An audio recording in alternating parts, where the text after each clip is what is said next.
I just thought I'd do a quick walk around of how these Lipco sprayers work. So this is on a Kabuto narrow tractor, but so obviously they're for vineyards. So the vines go in between these tunnels. So there's one tunnel and there's two tunnels, and then within the tunnels you have fans both sides, and then you have nozzles. Okay, you have nozzles the whole way up, and then you have these trays at the bottom. So what happens is, as that sprays over to here and that side sprays over to here, the vines are coated.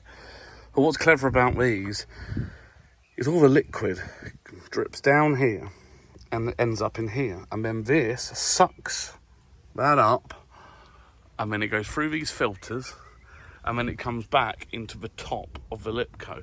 So this reduces the waste and the drift on the chemicals massively.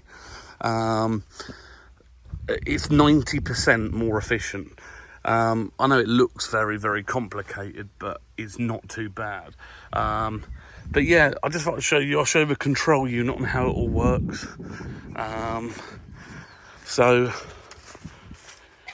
it works with this here. So what you've got is you've got your pressure gauge. I mean, you can see you've got on left side, on right side, or both on. You've got recycling, so that's what I just talked about. And you've got both out, or you can do independent sides out. And that's really it. It's quite a simple bit.